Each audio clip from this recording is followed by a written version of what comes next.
Hello everyone, Chris here with Platinum Reviews. Today I have the newest review for Endling Extinction is Forever on PlayStation 5. We're just going to say Endling for most of the review because I don't want to get tongue-tied and sound all goofy in the review, so Endling it is. Don't forget to hit that like button if you like the content and subscribe to the channel to stay up to date on all things Platinum Review.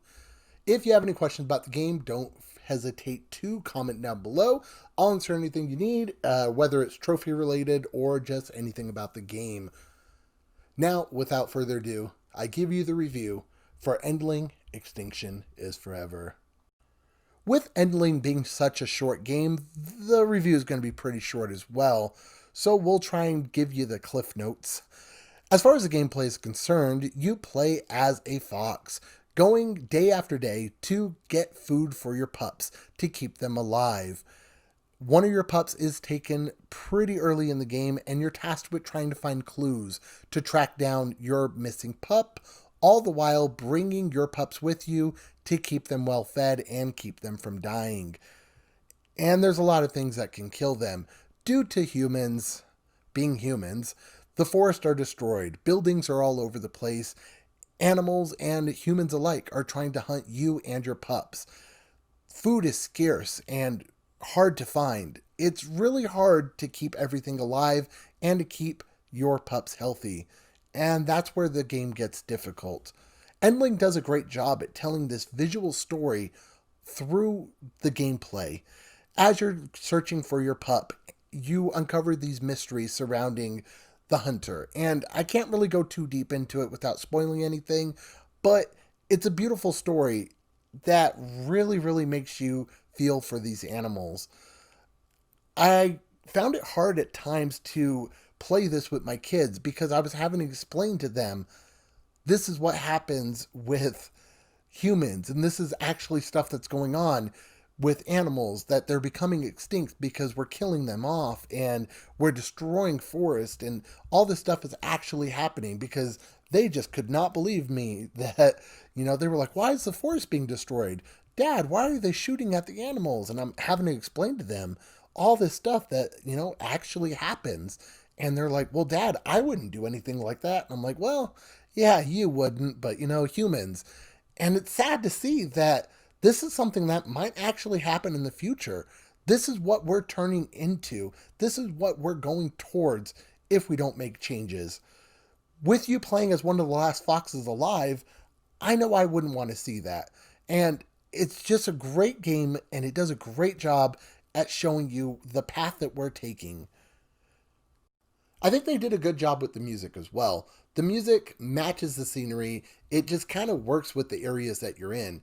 And while we're talking about the scenery, the game is gorgeous. Beautiful landscapes and just awesome looking character or animal models, I guess. Everything looks great. As you play with the fox as well, the animations are really smooth, whether it's the fox picking something up to eat it or to feed it to its pups, or the fox getting injured and limping.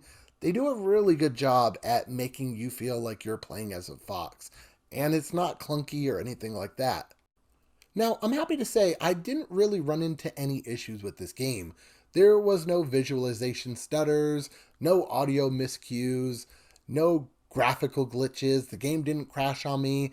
I didn't run into anything at all, which is great because a game like this that really draws you in, I feel like anytime something like that has an issue, especially if it's a short game, it's very memorable. So I'm happy to say I ran into zero issues at all. The game performed perfectly for me. So hopefully it performs perfectly for you too if you do decide to pick it up.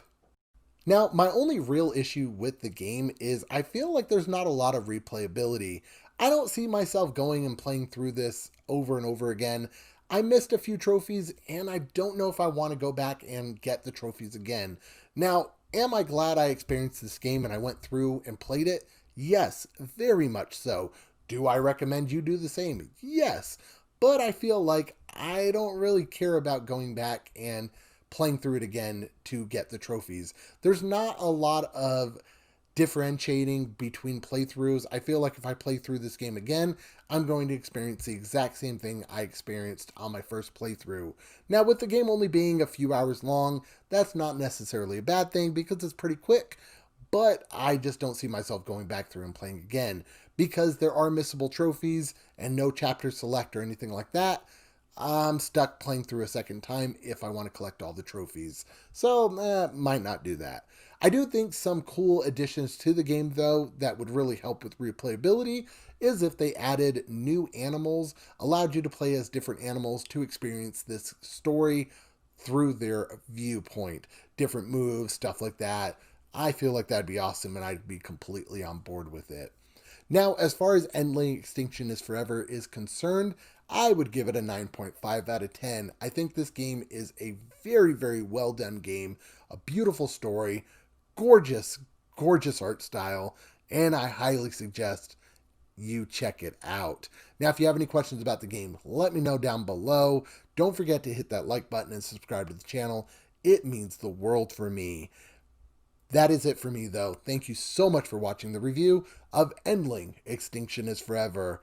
This has been Chris with Platinum Reviews, and as always, keep getting those trophies. I'll catch you on the next video.